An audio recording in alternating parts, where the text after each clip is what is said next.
میں ہے یہ نظام کیا ہوگا؟ دین الملک۔ اسی پر قیاس کیجئے آج کا نظام کیا ہے؟ یہ دین جمہور ہے کہ یہاں حاکمیت جمہور کی ہے، ان سے بالا تر کوئی نہیں، ان سے اوپر کوئی نہیں، ان کا فیصلہ آخری ہے، ان کے نمائندے جو طے کر دیں گے وہ لازماً کتاب قانون کا جز بن جائے گا۔ یہ دین الجمہور ہے، اور اس سے بالا تر سب سے اعلیٰ نظام وہ دین اللہ ہے۔ دین اللہ کیا ہے؟ اللہ ہے مطاع حقیقی، اللہ ہے مالک حقیقی، اللہ ہے حاکم حقیقی، اللہ کے لیے حاکمیت ہے، سروری زیبا فقط اس ذات بے ہمتا کو ہے، حکمراں ہے ایک وہی باقی بتان آزری، سارا نظام اس کے تابع آ جائے گا، یہ دین اللہ ہو جائے گا۔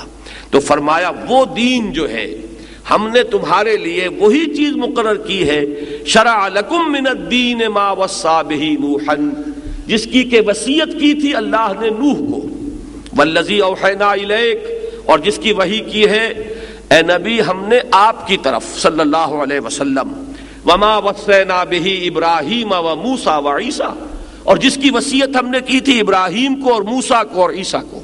یہاں تک رک کر ذرا توجہ کیجئے، اس سے ایک حقیقت سامنے آ گئی کہ ان پانچوں رسولوں کا دین ایک ہی ہے، دین میں کوئی فرق نہیں۔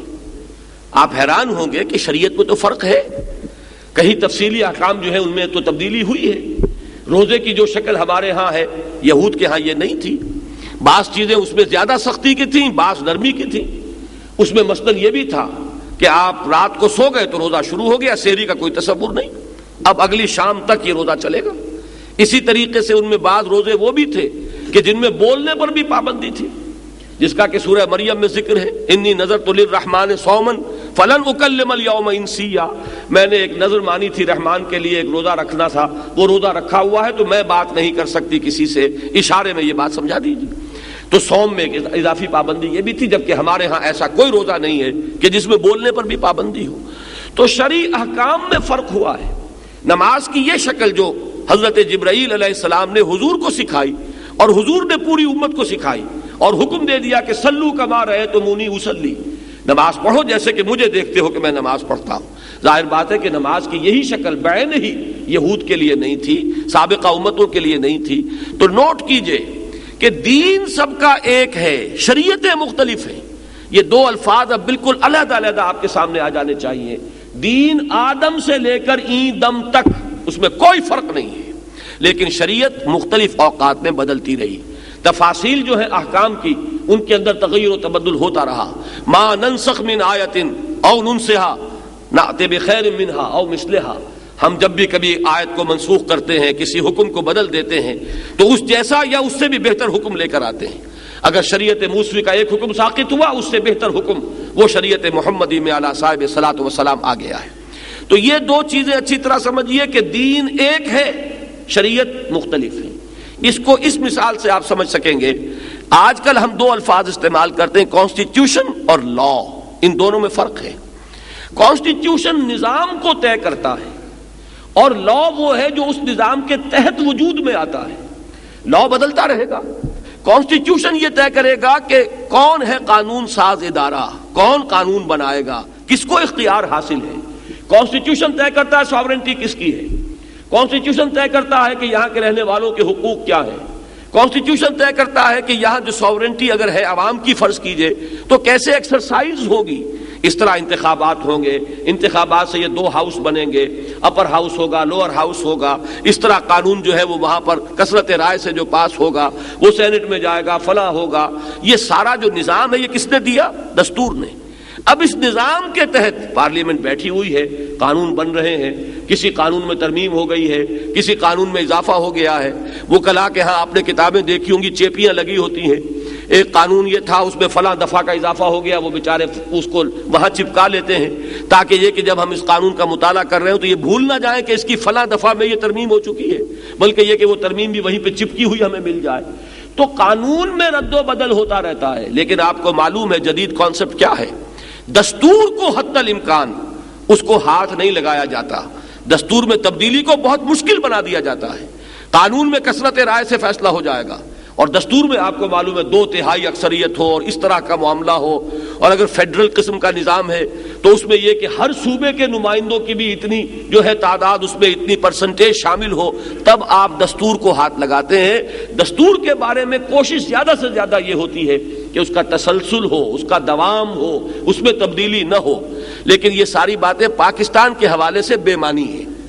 ہمارا ملک وہ ہے، یہ ساری باتیں اصولی اعتبار سے کہہ رہا ہوں، ہمارا ملک تو وہ ہے، میں نے اس سے بھی پہلے وہ شعر کوٹ کیا ہے کہ اس سوچ میں کلیاں زرد ہوئیں، اس فکر میں غنچے سوکھ گئے، آئین گلستاں کیا ہوگا، دستور بہاراں کیا ہوگا۔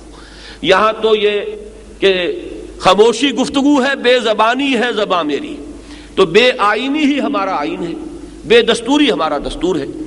وہ بی پی سی رپورٹ لیاقت علی خان کی یاد کیجئے، 48 وہ ریجیکٹ ہوئی، اس کے بعد 56 تک معاملہ چلتا رہا، دستور بنا۔ اس دستور کو دن کی روشنی جسے انگریزی میں کہتے ہیں، لائٹ آف دی ڈے، دیکھنا نصیب نہیں ہوا کہ وہ ختم ہوا۔ 62 میں بنا، جس نے بنایا تھا اس کے ساتھ وہ بھی گیا۔ پھر سن 73 میں بنا، اس 73 کے دستور کے بارے میں یہ ماننا پڑتا ہے کہ جس نے بنایا تھا اس نے واقعی بہت بڑا کارنامہ سر انجام دیا تھا کہ کنسنسس کے ساتھ، تمام پارٹیوں کے مفاہمت کے ساتھ، گیو اینڈ ٹیک کے ذریعے سے سب کے دستخط حاصل کیے۔ اتنا کنسنسس ہمارے ہاں آج تک کسی بھی دستوری جو بھی دستاویز ہے اس کو حاصل نہیں ہوا۔ لیکن بدقسمتی یہ کہ جس شخص نے اتنا بڑا کارنامہ کر کے دکھایا، خود اس نے اس کی مٹی پلید کی، اس میں جو ترمیمیں شروع کی ہیں اور بروٹ میجورٹی سے جو ترمیمیں کی ہیں، اس نے اس کا حلیہ بگاڑ کر رکھ دیا۔ ایک بہت بڑا کریڈٹ جو اس نے حاصل کیا تھا اس کو اپنے ہاتھوں دفن کر دیا اس کو۔ اور اس کے بعد سے جو کچھ ہو رہا ہے، یہ دستور، اب اس میں جو ترامیم ہوئی ہے، وہ اسمبلی تو ظاہر بات ہے کہ یہ اسمبلی کوئی متفق علیہ اسمبلی نہیں ہے۔ یہ اسمبلی وہ نہیں ہے کہ جس کے بارے میں یہ کہا جا سکے کہ کوئی اختلاف رائے نہیں ہے، جبکہ وہ اسمبلی وہ تھی جس الیکشن کے نتیجے میں وجود میں آئی تھی۔ اس کے بارے میں اور جو کچھ آپ کہیں، کسی نے آج تک یہ نہیں کہا کہ اس میں کوئی جانبداری ہوئی تھی یا اس میں کوئی دھن دھونس اور دھاندلی کا معاملہ ہوا تھا، اس سے ہمارا ملک دو لخت ہوا۔ جو ہوا وہ بری بات ہوئی، لیکن یہ کہ اس الیکشن پر کسی نے بھی حرف آج تک نہیں رکھا۔ اوپن الیکشن تھا اور تمام پارٹیوں کو اجازت تھی، سب نے کھل کر حصہ لیا تھا۔ بہرحال میں عرض یہ کر رہا تھا کہ ہمارے ملک میں تو دستور ہے ہی نہیں۔ اس اعتبار سے اس میری گفتگو کو آپ سمجھ نہیں پائیں گے۔ آپ اصولی سطح پر سوچئے کہ ایک دستور ہوتا ہے کسی ملک کا، اس میں ترمیم انتہائی مشکل کام بنا دی جاتی ہے تاکہ نظام کا ایک تسلسل رہے، اس نظام کے تحت حکومت بنے، حکومت ختم ہو۔ اندرا گاندھی اگر ہاری تو اس کے تحت ہاری، جیتی تو اس کے تحت جیتی۔ یہ انہوں نے اس نظام کو اپنا برقرار رکھا، اور وہی بات ہے کہ جو آج ہم سے بہت آگے ہے وہ اس سطح سے کہ انہوں نے اپنا وہ نظام اتنا مستحکم رکھا ہوا ہے۔ یہ نہیں ہے کہ پرابلمز وہاں نہیں ہے، ہمارے ہاں صوبائیت ہے تو وہاں ہم سے بڑھ کر ہے، ہمارے ہاں تو مذہب کا مسئلہ تو نہیں ہے، وہاں تو آپ کو معلوم ہے کہ مذاہب کی کھچڑی ہے ہندوستان میں، جہاں جتنی زبانیں وہاں بولی جاتی ہیں، ہمارے ہاں تو 10واں حصہ بھی تعداد کے اعتبار سے زبانوں کا نہیں۔ مسائل بہت گمبھیر ہیں ان کے، اس کے باوجود وہ انہوں نے نظام ایسا بنایا ہے۔ میں کہا کرتا ہوں کہ شاک ایبزاربرز اتنے رکھ دیے ہیں اس کے اندر کہ بڑے سے بڑا ہنگامہ ہوتا ہے، ذرا سی وہ وائبریشنز ہوتی ہیں اور اس کے بعد پھر وہ معاملہ اس کے اندر ایڈجسٹ ہو جاتا ہے۔ یہ ہے دستور کا کام اصل میں، کہ ایک دستور ہے، اس دستور کی پٹری پر اس ملک کی گاڑی چل رہی ہے۔ البتہ اس دستور کے تحت جو قانون سازی کا نظام بنا دیا گیا، اس میں اب قانون جو ہے اس میں ترمیم ہو سکتی ہے، نئے قانون بن سکتے ہیں۔ اسی طریقے سے جان لیجئے اللہ کا دین ہمیشہ سے ایک ہے۔ دین کیا ہے؟ حاکمیت اللہ کی، اسی کی اطاعت پر نظام قائم ہوگا، رسول اس کا نمائندہ ہے، جو کچھ وہ فرمائے گا وہ ماننا ہوگا، اس کی اطاعت لازم ہوگی۔ یہ ہے دستور۔ اب اس کے تحت ظاہر بات ہے کہ موسیٰ آئے، انہوں نے حکم دیا، انہوں نے جو حکم دیا اب وہ دین اللہ کا وہ ورشن ہوگا کہ جو وہاں پر نافذ ہوگا۔ اور جب حضرت محمد صلی اللہ علیہ وسلم تشریف لائے، آپ نے وہ واقعہ سنا ہوگا کہ ایک موقع پر حضرت عمر کسی معاملے میں غالباً آرگو کر رہے تھے کسی مسئلے پر، اور تورات اٹھا کر لے آئے، حضور سے گفتگو کرتے ہوئے تورات پڑھ رہے ہیں، تو حضور کے چہرے پر ناگواری کے آثار ہوئے۔ حضرت ابوبکر موجود تھے، وہ دیکھ رہے ہیں، حضرت عمر تو اپنے پڑھنے میں لگے ہوئے، تورات پڑھ کر سنا رہے ہیں حضور کو۔ حضور کے چہرے پر شدید ناگواری اور شدید غضبناکی کے آثار دیکھ کر حضرت ابوبکر نے فرمایا، عمر کیا ہو گیا ہے تمہیں؟ تم دیکھتے نہیں ہو نبی اکرم صلی اللہ علیہ وسلم کے چہرے کو کہ آپ کی کیفیت کیا ہے؟ اب جو انہوں نے اٹھا کر دیکھا اور حضور کا غضبناک چہرہ دیکھا تو بار بار اب جملے دہرائے، رضیت باللہ ربا وبمحمد رسولا وبالاسلام دینا، رضیت باللہ ربا وبمحمد رسولا وبالاسلام دینا، کہ کوئی میرے اندر سرکشی نہیں ہے، میں راضی ہوں اس پر کہ اللہ میرا رب ہے، محمد رسول ہے صلی اللہ علیہ وسلم، اسلام میرا دین ہے۔ تب حضور کا وہ غصہ فرو ہوا اور آپ نے فرمایا کہ اے عمر، اگر موسیٰ خود بھی اس وقت زندہ ہوتے تو انہیں میری پیروی کرنی ہوتی۔ تو ظاہر بات ہے کہ جب ان کو میری پیروی کرنی ہوتی تو ان کی کسی بات کو دلیل کے طور پر میرے سامنے کیسے پیش کیا جا سکتا ہے؟ یعنی یہ کہ رسول اب محمد ہے صلی اللہ علیہ وسلم، تو نمائندے کون ہیں؟ اللہ کے، حضور ہیں، اب ان کا حکم ہوگا جو نافذ ہوگا۔ آپ سے پہلے حضرت موسیٰ کی شریعت تھی، وہ نافذ العمل تھی۔ تو یہ شریعتیں بدلی ہیں، دین ایک رہا ہے۔ یہ بات میں چاہتا ہوں کہ اچھی طرح سمجھ لیں۔ آدم کا دین، نوح کا دین، ابراہیم کا دین، ہود کا دین، صالح کا دین، لوط کا دین، اور موسیٰ کا دین، عیسیٰ کا دین اور محمد کا دین صلی اللہ علیہ وسلم وعلیہ الصلوۃ والسلام، وہ ایک ہے، اس میں قطعاً کوئی فرق نہیں۔ وہ دین کیا ہے؟ حاکم مطلق اللہ، اس کا نمائندہ اللہ کا رسول، اس کی ہدایت کے مطابق پورا نظام بنے گا۔ میں نے بارہا عرض کیا ہے کہ ہمارے ہاں جو دستوری خاکے بنے ہیں ان میں اس کا تقاضا ایک دفعہ کی صورت میں ہمیشہ پورا کیا گیا۔ No legislation will be done repugnant to the Quran and the Sunnah، بس یہی دستور ہے، یہی دین ہے۔ کوئی قانون سازی اللہ اور اس کے رسول کے، اس کی سنت کے خلاف نہیں کی جا سکے گی۔ یہی ہے کہ اگر 100% اس کو آپ نافذ کر دیں تو یہ ہے دین اللہ۔ تو فرمایا شرع لکم من الدین ما وصی بہ نوحا والذی اوحینا الیک وما وصینا بہ ابراہیم وموسیٰ وعیسیٰ۔ اب آیا ہے وہ اصل میں کانٹے کا لفظ، ان اقیموا الدین ولا تتفرقوا فیہ، کہ قائم کرو دین کو اور اس کے بارے میں متفرق نہ ہو جاؤ۔ اب دیکھیے میں نے جو عرض کیا تھا دو ترجمے، کہ دین تمہارے لیے وہی مقرر کیا گیا جو ان پانچوں کا دین ہے۔ اگر یہ مفہوم لیں گے کہ از قسم دین وہی دین تمہارے لیے ہے، تو یہاں پر خطاب ہو جائے گا ان اقیم الدین، کس سے؟ مسلمانوں سے۔ یہ دین جو چلا آ رہا ہے نوح سے لے کر اور محمد تک ایک ہی دین ہے، اے مسلمانوں تمہارے ذمہ یہ ہے کہ اسے قائم کرو، اسے نافذ کرو، اس کو بالفعل برپا کرو۔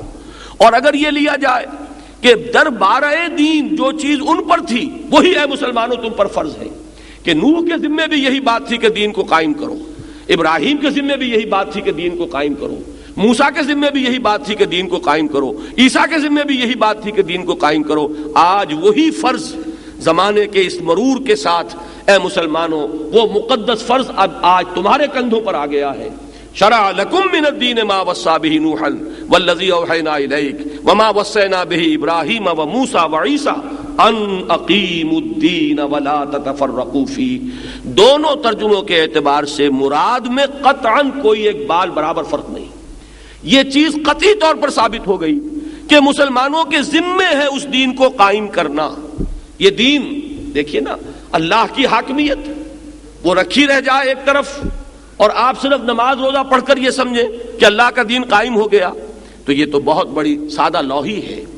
اللہ کی حاکمیت تسلیم نہ کی جا رہی ہو، اللہ کا قانون نافذ نہ ہو، اللہ کی شریعت جو ہے اس کے مطابق معاملات طے نہ ہو رہے ہوں۔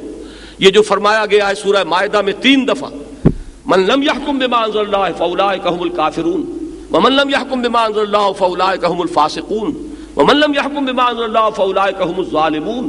جو اللہ کی اتاری ہوئی شریعت کے مطابق فیصلے نہیں کرتے وہی تو فاسق ہیں، وہی تو ظالم ہیں، وہی تو کافر ہیں۔ یہی انداز ہے بالکل علامہ اقبال کے اس شعر کا جو میں سنا چکا ہوں کہ بتوں سے تجھ کو امید ہے خدا سے نو امیدی، مجھے بتا تو صحیح اور کافری کیا ہے؟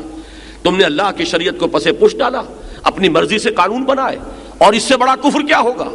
تم نے اللہ کی اتھارٹی کو چیلنج کیا، اس کی حاکمیت کا انکار کیا، تم خود مدعی بن کر آئے حاکمیت کے کہ ہمیں اختیار ہے کہ جو چاہے قانون بنا دے۔ اس سے بڑی بغاوت اللہ کی جناب میں کیا ہوگی؟ اور اس کا کفارہ تم چند سجدوں کے ذریعے سے اللہ کو ٹرخانا چاہتے ہو، چند سجدے کر کے اور چند روزے رکھ کر تم سمجھتے ہو کہ کفارہ ادا ہو جائے گا۔ یہ بغاوت عمومی جو پوری زندگی میں ہے، ظہر الفساد فی البر والبحر بما کسبت ایدی الناس، یہ بغاوت تو بحر و بر کے اندر پھیلی ہوئی ہے، چھائی ہوئی ہے، اور تم چند سجدوں سے اور چند روزوں سے یہ سمجھو کہ تم کفارہ ادا کر دے گے، تو یہ سادہ لوحی ہے، اس کے سوا کچھ نہیں۔ یخادعون اللہ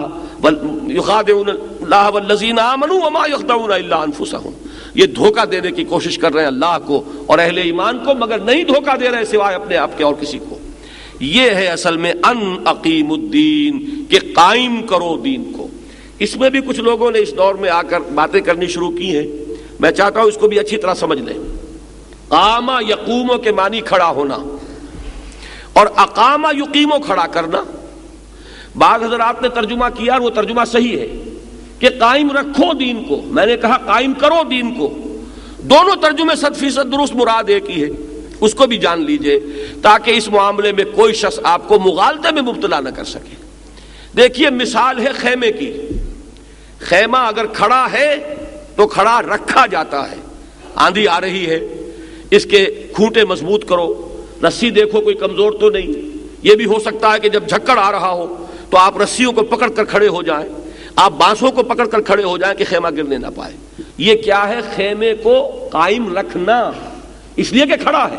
اور اگر خیمہ گر جائے تو سیدھی بات کیا ہوگی؟ اب رکھیں گے کس چیز کو؟ وہ تو گر چکا۔ اب ترجمہ ہوگا قائم کرو، اس خیمے کو قائم کرو اور پھر قائم رکھو۔ یہ دو چیزیں ہیں کہ جن میں مفہوم کے اعتبار سے، مراد کے اعتبار سے کوئی فرق نہیں، یہ صرف ماحول کے اعتبار سے فرق ہوگا۔ فرض کیجئے کوئی شخص پیدا ہوا ہے خلافت راشدہ میں، دین قائم تھا کہ نہیں؟ اب وہ قائم کرے گا کس چیز کو؟ دین تو قائم ہے، اب اس کا فرض کیا ہوگا؟ دین کو قائم رکھو۔ جو کام کیا حضرت ابو بکر صدیق نے، آندھیاں آئی تھی کہ نہیں آئی تھی؟ یہ جو مرتد ہوئے، ارتداد کی ایک آندھی آئی، مانعین زکوٰۃ کی آندھی آئی، یہ نئی نبوتوں کے دعوے دار جو ہے ایک جھکڑ بن کر اٹھے۔ یہ سب کس لیے اٹھے تھے؟ کہ وہ دین جو قائم کر دیا تھا محمد الرسول اللہ صلی اللہ علیہ وسلم نے 23 برس کی محنت شاقہ کے نتیجے میں، جو پورے نظام زندگی کے اوپر اللہ کی اطاعت غالب کر دی تھی، اب وہ چاہتے تھے کہ کسی طریقے سے اس خیمے کو گرا دیں، اس دین کو پھر زمین بوس کر دیں، یہ دین پھر پامال ہو جائے۔ وہ جو حالی نے کہا ہے کہ پستی کا کوئی حد سے گزر نہ دیکھے، اسلام کا گر کر نہ ابھر نہ دیکھے، مانے نہ کبھی کہ بد ہے ہر جزر کے بعد، دریا کا ہمارے جو اتر نہ دیکھے۔ تو کوششیں ہوئی کہ نہیں ہوئی؟ اس وقت حضرت ابو بکر کی وہ آہنی عزیمت تھی کہ جو اس دین کو قائم رکھنے کے لیے سامنے آ گئی ہے، اور کیسی ان کی وہ عزیمت تھی کہ حضرت عمر جیسے لوگوں کے پاؤں بھی اس وقت جو ہے ان کے اندر لرزہ طاری ہو گیا تھا۔ وہ بھی کچھ مصلحت کا مشورہ دے رہے تھے کہ کم سے کم یہ مانعین زکوٰۃ جو ہیں ان کے ساتھ، ان کے خلاف کوئی آپ محاذ نہ کھولیں، آپ نئی نبوت کے دعوے داروں سے جنگ کریں، ٹھیک ہے، لیکن انہوں نے تو کوئی نئی نبوت کا اقرار نہیں کیا۔ لیکن حضرت ابو بکر رضی اللہ تعالیٰ عنہ کی عظیمت کا عالم یہ تھا کہ خدا کی قسم اگر یہ حضور کے زمانے میں زکوٰۃ کے اونٹوں کے ساتھ اس کی رسیاں بھی دیتے تھے، اب اگر یہ اونٹ دیں اور رسی روک لیں تب بھی میں ان سے جنگ کروں گا، میں دین کے اندر کوئی ترمیم نہیں کرنے دوں گا۔ وہ دین جو محمد رسول اللہ نے ہمیں دیا، اس دین کو قائم رکھنا ہے، اس میں کوئی کمی ہم نے گوارا کر لی تو دین قائم کہاں رہے گا؟ تو یہ جان لیجئے کہ خلافت راشدہ میں دین کو قائم رکھا گیا، نہ یہ کہ قائم کیا گیا۔ قائم کیا تو محمد رسول اللہ نے صلی اللہ علیہ وسلم، انقلاب عظیم جو آپ نے برپا کیا۔ اب اس کے بعد جو ہے جو آج ہمارا حال ہے، وہ جو ابھی میں حالی کی زبان سے اپنا حال آپ کو سنا چکا ہوں، وہ کیا ہے؟ دین جو ہے زمین بوس، پامال۔ دنیا کے اندر کہیں وہ دین جو ہے اپنے ایک نظام زندگی کے حصے سے کھڑا نہیں ہے، اجزاء ہے۔ کہیں پر یہ ہے کہ نماز روزہ ہی ہے، کہیں یہ کہ چور کا ہاتھ کاٹ ڈالنا بھی ہے، اس سے آگے نہیں۔ پورا نظام حکومت، پورا نظام معیشت، یہ جو ہے وہ دین کے تابع نہیں ہے۔ تو وہ دین ایک کل کی حیثیت سے کہیں بھی نہیں۔ آج ضرورت اس بات کی ہوگی کہ اس دین کو قائم کیا جائے، اور قائم کرنے کے بعد پھر اس کو قائم رکھا جائے۔ تو ان اقیم الدین، دیکھیے جب نماز کھڑی ہو جاتی آپ کیا کہتے ہیں؟ قد قامت الصلاۃ، نماز کھڑی ہو گئی، اور اقیم الصلاۃ، نماز کو قائم کرو۔ یہی بات یہاں ہے، ان اقیم الدین، وہ دین جو تمہیں دیا گیا، وہی دین جو عیسیٰ کا، موسیٰ کا، ابراہیم کا، نوح کا، وہی دین محمد کا ہے صلی اللہ علیہ وسلم۔ اب اس دین کو قائم کرنا اے مسلمانوں تمہاری ذمہ داری ہے۔ ان اقیم الدین ولا تتفرقوا فیہ، اس میں بھی نوٹ کیجئے تتفرقوا کا اگر فیہ کا لفظ نہ آئے تو اس کا ترجمہ کچھ اور ہوگا۔ ولا تتفرقوا، متفرق نہ ہو جاؤ، تفرقے میں مبتلا نہ ہو جاؤ، علیحدہ علیحدہ گروپس نہ بن جاؤ، لیکن تتفرقوا فیہ، اس دین کے بارے میں متفرق نہ ہو۔ یہ دین ایک وحدت ہے، اس کی وحدت کو برقرار رکھو۔ اس دین کا معاملہ جو ہو گیا ہے آج ہمارے معاشرے کے اندر، اقبال کے وہ دو اشعار ہیں جو اس کی صحیح تعبیر کرتے ہیں کہ اڑائے کچھ ورق لالے نے، کچھ نرگس نے، کچھ گل نے، چمن میں ہر طرف بکھری ہوئی ہے داستان میری. یہ جو دین کے حصے بکھرے کر لیے گئے، دین کے ٹکڑے ٹکڑے کر لیے گئے، اسی کو کہا گیا الذین فرقوا دینہم، وہ لوگ کہ جنہوں نے اپنے دین کو پھاڑ ڈالا ہے، دین کے ٹکڑے کر دیے ہیں. فرق کسے کہتے ہیں؟ فرقو، تفریق، علیحدہ علیحدہ کر دینا. دین کے اجزاء کر دیے ہیں، دین کے ٹکڑے کر دیے ہیں. دین ایک آرگینک ہول ہے، یہ ایک حیاتیاتی اکائی ہے، یہ ناقابل تقسیم وحدت ہے. اس کے کسی جز کو دوسرے جز سے علیحدہ نہیں کیا جا سکتا. اور یہ تو اپنے آپ کو پیش کرتا ہے ٹیک اٹ اور لیو اٹ. قبول کرنا ہے تو پورے دین کو قبول کرو، اور اگر قبول نہیں ہے تو دفع ہو جاؤ. اس میں پرسنٹیج کے اوپر معاملہ نہیں ہوگا کہ 100% دین اگر پسند نہیں ہے تو چلو 50% قبول کر لو، 50% قبول نہیں ہے 33 پر ہی 5% ہو جائے گا پرسنٹیج، وہ کسی طریقے سے 33% قبول کر لو. یہ معاملہ یہاں نہیں چلے گا. یہاں تو فزیولوجی کا آل اور نن لا، یا تو ہوگا تو کل کا کل ہوگا، اور اگر کل نہیں ہے تو پھر بالکل نہیں. یہ نہیں ہے کہ دین کو آپ کوئی حصے بکھرے کر کے اور اس کی کوئی فیصد نکال کر جو ہے اپنے آپ کو مطمئن کر لیں. یہ ہے اقیم الدین ولا تتفرقوا فی، دین کو قائم کرو اور اس کے بارے میں تب متفرق نہ ہو جاؤ. تمہیں یکجہتی کے ساتھ اس کامل دین کو قائم کرنے کے لیے بنیان مرصوص بننا ہے. یہ ہے وہ بات. دیکھیے اچھی طرح سمجھ لیجئے، یہ مکی سورت ہے، سورہ شورا. ابھی وہ جو چیزیں پھر اسی کی شرح ہے وہ یہ کہ اللہ کو تو پسند ہے اپنے وہ بندے جو اس کی راہ میں جنگ کرتے ہیں ایسے جیسے سیسا پلائی ہوئی دیوار ہو. ان اللہ یحب الذین یقاتلون فی سبیلہ صفا کانہم بنیان مرصوص. اصل میں یہ چیزیں ہیں، یہ ہیں بیج جس سے کہ وہ درخت وجود میں آئے ہیں جو آپ کو مدنی صورتوں کے اندر نظر آتے ہیں.